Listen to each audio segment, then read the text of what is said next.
దాదాపుగా కూటమి ప్రభుత్వం వచ్చి 16-17 నెలలు కావస్తుంది. ఇప్పటికే అనేక సందర్భాల్లో టీడీపీ నేతలు కావచ్చు, కూటమిలో భాగస్వామ్యంగా ఉన్న నేతలతో కావచ్చు, ప్రజలతో ఎలా మెలగాలి, ప్రజలకు ఏ విధంగా సేవ చేయాలనే అంశం మీద అనేక సందర్భాల్లో చంద్రబాబు గారు సూచనలు సలహాలు ఇస్తూనే ఉన్నారు. మనందరం చూస్తూనే ఉన్నాం. అయితే తాజాగా చంద్రబాబు గారు ఒక 48 మంది ఎమ్మెల్యేల మీద ఆగ్రహం వ్యక్తం చేసినట్లుగా కొన్ని మీడియా కథనాలు అయితే వచ్చాయి. మనం దాని గురించి కూడా చదువుకున్నాం. ఏంటి విషయం అంటే ఇదేదో అవినీతికి సంబంధించి ఇంకోటో కాదు, కానీ ప్రజలతో ప్రత్యక్ష సంబంధాలు మెరుగుపరుచుకోవడంలో వెనకబడి ఉన్నటువంటి 48 మంది ఎమ్మెల్యేల మీద చంద్రబాబు గారు ఆగ్రహం వ్యక్తం చేశారు. దానికి ఒక రీజన్ ఉంది. చంద్రబాబు గారు పదే చెప్పేది ఒకటే, రాజకీయాల్లో ఎప్పుడూ కూడా ఇదేముండదు. రాజకీయం అంటేనే ప్రజలతో కలిసి ఉంటాం, ప్రజలతో కలిసి ఉంటేనే రాజకీయం. సరే, మిగతా అన్ని వేరే వ్యవహారాల తర్వాత విషయం. బట్ ఏదో అధికారం వచ్చేసింది కదా, ఇక గెలిచేసాం కాబట్టి 5 ఏళ్ల తర్వాత సంగతి చూసుకుందాంలే, ఈ ధోరణి ఉంటే వచ్చే ఎన్నికల నాటికి తీవ్ర ఇబ్బందులు ఎదుర్కొంటాం. కాబట్టి అనునిత్యం ప్రజలతో మమేకమై ఉండాలి. ఇది చంద్రబాబు గారు చెప్పేది. స్వయంగా ముఖ్యమంత్రిగా ఉన్నటువంటి చంద్రబాబు గారే ప్రతి నెల 1వ తేదీన పింఛనీ పంపిణీ కార్యక్రమంలో స్వయంగా ఆయనే పాల్గొంటున్నాడు, పేదలకు సేవలో పేరుతో. ఎందుకని? సీఎం గారు కూడా ప్రజలతో కలిసే అవకాశం ఏర్పడుతుంది. సరే, ప్రతి నెల 1వ తారీఖునేనంటే కాదు, వివిధ కార్యక్రమాల సందర్భంలో చంద్రబాబు గారు పేదల ఇంటికి వెళ్తున్నారు, లేకపోతే ఆటో ఎక్కుతున్నారు, బస్సు ఎక్కుతున్నారు, 10 మందితో కలుస్తున్నారు. మరి ముఖ్యమంత్రిగా అంత బిజీగా ఉన్నటువంటి ఆయనే ప్రజలతో కలిసి మమేకమయ్యే ప్రయత్నం చేస్తుంటే, మరి స్థానికంగా ఉండే ఎమ్మెల్యేలు ఎంత చొరవ తీసుకోవాలి, ప్రజలతో ఎంత మమేకంగా ఉండాలి, కార్యకర్తలతో ఎంత దగ్గరగా వ్యవహరించాలి. కానీ కొంతమంది ఎమ్మెల్యేలు ఈ 1వ తారీఖున ఇచ్చే పింఛనీ పంపిణీ కార్యక్రమానికి దూరంగా ఉంటున్నారు. ఒకటి.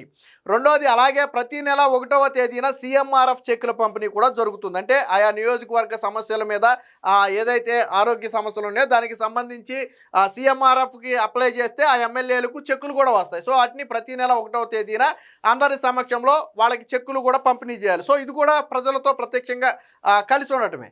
కానీ ఈ కార్యక్రమానికి కూడా పాల్గొనకుండా ఏదో ఆఫీస్కి వచ్చి తీసుకెళ్ళిపోమని చెప్పి చెక్కులు ఇచ్చేస్తున్నటువంటి పరిస్థితి.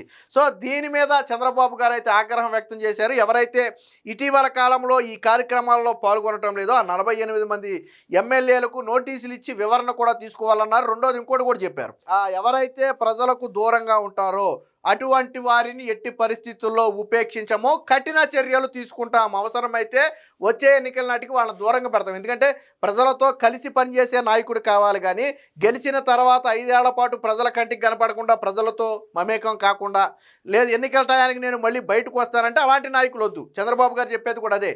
ఎంత పెద్ద నాయకుడైనా సరే కార్యకర్తలతో ప్రత్యక్ష సంబంధాలు లేకపోతే అలాంటి వ్యక్తులు పార్టీకి అవసరం లేదు.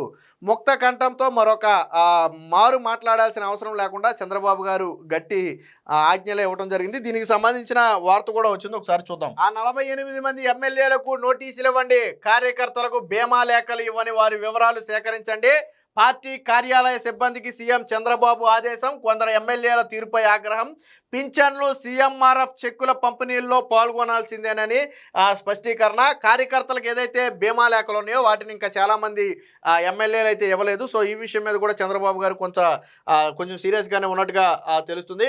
ప్రతి నెల 1వ తేదీన పింఛన్ల పంపిణీ, సీఎంఆర్ఎఫ్ చెక్కుల అందజేత కార్యక్రమంలో పాల్గొనని 48 మంది ఎమ్మెల్యేలకు నోటీసులు ఇచ్చి వివరణ తీసుకోవాలని పార్టీ కార్యక్రమాల అమలు కమిటీని ముఖ్యమంత్రి చంద్రబాబు ఆదేశించారు.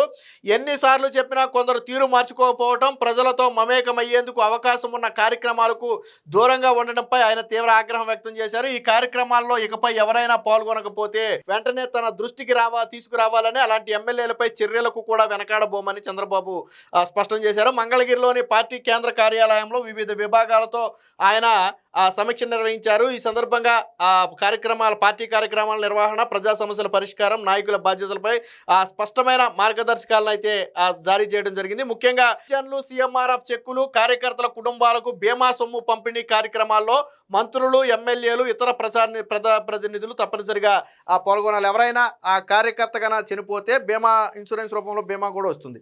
సో స్వయంగా స్థానిక ఎమ్మెల్యేనే అవసరమైతే కార్యకర్త ఇంటికి వెళ్ళి వాటిని అందజేయాలి, లేదా ఏదైనా ఒక కార్యక్రమంలో వాటిని అందజేయాలని చెప్పారు. చంద్రబాబు గారు చెప్పేది ఒకటే, సింపుల్. ప్రజలతో ప్రత్యక్షంగా కలిసే అవకాశం ఉన్నటువంటి ఏ కార్యక్రమానికి దూరం కావద్దు. అందులో ప్రధానంగా 2 కార్యక్రమాలు 3 కార్యక్రమాలు ఉన్నాయి. ఒకటి, పింఛన్ల పంపిణీ అప్పుడు స్వయంగా పాల్గొనవచ్చు. రెండోది, ఇప్పుడు మనం చెప్పుకున్నటువంటి ఈ సీఎంఆర్ఎఫ్ చెక్కులు వచ్చినప్పుడు కూడా వాటిని కూడా స్వయంగా ఎమ్మెల్యేల చేతుల మీదుగా ఇప్పిస్తే ప్రజలతో ప్రత్యక్ష సంబంధాలు ఉంటాయి. మూడోది, బీమా, ఏదైతే కార్యకర్తలకు వచ్చినటువంటి బీమా ఉందో ఆ కుటుంబాన్ని ఓదార్చి ఆ బీమా సొమ్మునిస్తే ఆ కుటుంబానికి కూడా కొంత మనోధైర్యం అనేది లభిస్తుంది ఎమ్మెల్యే స్వయంగా వాళ్ళ ఇంటికి వెళ్తే. ఇదే చంద్రబాబు గారు మొదటి నుంచి చెప్పేది, ఇప్పుడు చెప్పింది కూడా అదే. అయితే ఇప్పుడు చంద్రబాబు గారు కొంచెం స్ట్రిక్ట్ అయితే చేశారు. ఎట్టి పరిస్థితుల్లో పార్టీ ఫస్ట్, తర్వాతే ఎవరైనా సరే. ఆ పార్టీ నష్టం కలిగే విధంగా ప్రవర్తించినా లేదా ఆ పార్టీ లైన్కి వ్యతిరేకంగా వ్యవహరించినా ఎట్టి పరిస్థితుల్లో చర్యలు తీసుకుంటామని చెప్పారు. దీనికి ఆల్రెడీ ఎంపీ చిన్ని వ్యవహారం, అలాగే ఎమ్మెల్యే కొలికిపూడి వ్యవహారం, దీని మీద కూడా చంద్రబాబు గారు సీరియస్గా ఉన్నారు. దీనికి సంబంధించి క్రమశిక్షణ కమిటీ ఒక నివేదికను కూడా చంద్రబాబు గారికి అయితే ఇచ్చినట్టుంది. సరే, తర్వాత చంద్రబాబు గారు ఏం డెసిషన్ తీసుకుంటారో పక్కన పెడితే, అంటే ఎలాంటి వ్యక్తినైనా సరే పార్టీ లైన్ దాటితే ఖచ్చితంగా ఉపేక్షించేది లేదు అనే ఒక సంకేతాన్ని అయితే చంద్రబాబు గారు నాయకులకైతే బలంగా పంపుతున్నారు. దానిలో భాగంగానే నిన్న దీనికి సంబంధించారు. మొన్న నారా లోకేష్ గారు కూడా ప్రజా దర్బార్ 2-3 రోజుల క్రితం ప్రజా దర్బార్ నిర్వహిస్తే, వాస్తవానికి ఇటీవల కాలంలో లోకేష్ గారు కొద్దిగా బిజీగా ఉండడం వల్ల రెగ్యులర్గా దీన్ని నిర్వహించడం కుదరట్లా. మొన్న పార్టీ ఆఫీసులో ప్రజా దర్బార్ నిర్వహిస్తే దాదాపుగా 5 గంటల పాటు దాదాపుగా 1000 నుంచి 2000కు పైగా సమస్యలు వచ్చినాయని చెప్పి చదవటం జరిగింది. 5 గంటల పాటు బారు క్యూ లైన్లో రోడ్ల అవతల వరకు కూడా జనం నిలబడి ఉన్నారు. ఎందుకు అంత క్యూలు ఉన్నాయంటే వివిధ నియోజకవర్గాల నుంచి వచ్చారు. దాని మీద లోకేష్ గారు కూడా సీరియస్ అయ్యారు. మీ కాన్స్టిట్యున్సీ నుంచి సమస్యలు తీసుకుని నా దగ్గరకు వస్తున్నారని మీరందరూ ఏం చేస్తున్నారు? ఖచ్చితంగా మీరు ప్రతి వారం కూడా మీరు ఒక ప్రజా దర్బార్ లాంటిది ఖచ్చితంగా మీ కాన్స్టిట్యున్సీలో నిర్వహించాలి, సమస్యల పరిష్కారానికి కృషి చేయాలని చెప్పి చంద్రబాబు గారు నారా లోకేష్ గారు స్ట్రిక్ట్గా ఒక ఆర్డర్ పాస్ చేస్తే, అప్పుడు ఎమ్మెల్యేలందరూ మొన్న శుక్రవారం నాడు ప్రజా దర్బార్ నిర్వహిస్తే దానికి విపరీతమైన స్పందన వచ్చింది రాష్ట్ర వ్యాప్తంగా. వివిధ కాన్స్టిట్యున్సీలో ఆ ఎమ్మెల్యేలు నిర్వహించినటువంటి ప్రజా దర్బార్కు విపరీతమైన రెస్పాన్స్. సో నిన్న చంద్రబాబు గారు దాని గురించి కూడా మాట్లాడారు. ఇక నుంచి వారంలో ఒకరోజు ఖచ్చితంగా ప్రజా సమస్యల మీద వినతులు స్వీకరించడానికి టైం కేటాయించాలి. ఆ స్వీకరించిన సమస్యల పరిష్కారానికి ఒక యంత్రాంగాన్ని ఏర్పాటు చేసుకుని వీలైనంత త్వరగా సమస్యలను పరిష్కరించి ప్రజల్లో ధైర్యం నింపాలని చంద్రబాబు గారు చెప్పారు. ఇక నుంచి ప్రతి ఎమ్మెల్యే కూడా వారంలో ఒకరోజు ప్రజా దర్బారు నిర్వహించాల్సిందే.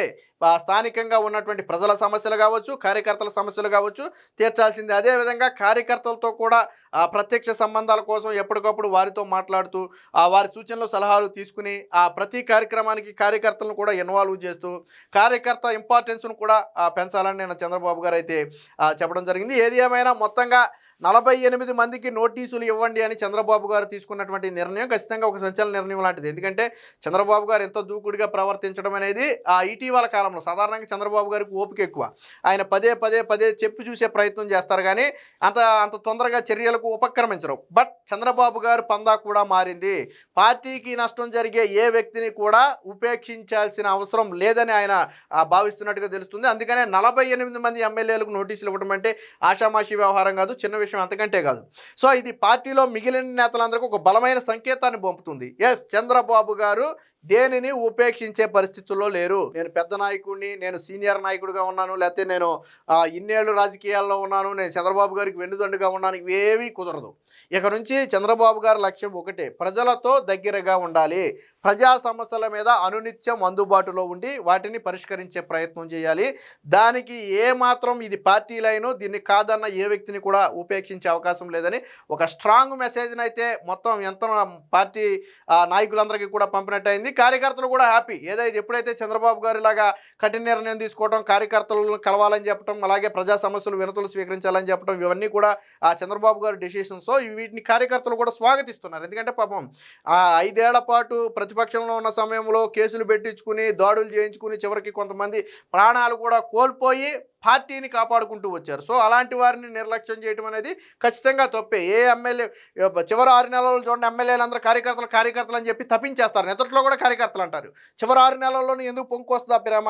సో మిగతా సమయంలో ఎందుకు రాదు? వాస్తవానికి మనం లాజిక్ మాట్లాడుకుంటే ప్రతి నియోజకవర్గంలో ఆ ఎమ్మెల్యే కానీ ప్రజా దర్బార్ నిర్వహించి సమస్యలు స్వీకరిస్తే అసలు లోకేష్ గారికి చంద్రబాబు గారికి వినతులు ఇవ్వాల్సిన అవసరమే ఉండదు. మహా వస్తే ఆ కాన్స్టిట్యున్సీ నుంచి వస్తారు, ఆడ సొంత కాన్స్టిట్యున్సీ నుంచి. రాష్ట్రం మొత్తం నుంచి రావాల్సిన అవసరం కూడా లేదు కదా. లేదు అదేదైనా రాష్ట్ర సమస్య అనుకోండి, స్వయంగా ఎమ్మెల్యేనే లోకేష్ దృష్టికి తీసుకురండి. అది ఎమ్మెల్యే పరిధిలో లేదు, దానికి రాష్ట్ర ప్రభుత్వం అనుమతి కావాలి, లేదా కొంత నిధులు కావాలి. ఎస్, ప్రభుత్వం దృష్టికి తీసుకురండి. తీసుకొచ్చి ఇదిగోండి మాకు ఈ సమస్యలు ఉన్నాయి, మాకు ఓ రోడ్డు కావాలి, లేదా ఏదైనా ఇంకోటి కావాలి, ఒక కల్వర్ట్ కావాలి, ఒక డ్యామ్ కావాలి, అడగండి. సో ఇలాంటి పనులు చేయకుండా మేము ప్రజలకు దూరంగా ఉంటాం, కార్యక్రమాల్లో పాల్గొనమంటే అది కూడా కరెక్ట్ కాదు కదా. ప్రజలు ఓటేసింది ఎందుకు? వాళ్ళకి ఏదైనా అవసరం వస్తే అందుబాటులో ఉంటారని. 5 ఏళ్ల పాటు మీరు అందుబాటులో లేకుండా చివరి సెకండ్లో చోటేయమంటే వేస్తారా? సో కాబట్టి చంద్రబాబు గారు ఇప్పుడు తీసుకున్నటువంటి నిర్ణయం మాత్రం కార్యకర్తలు అయితే పూర్తిగా స్వాగతిస్తున్నారు. ఇదే సమయంలో పార్టీ క్యాడర్ అందరికీ కూడా ఒక బలమైన సంకేతాన్ని అయితే పంపినట్టయింది.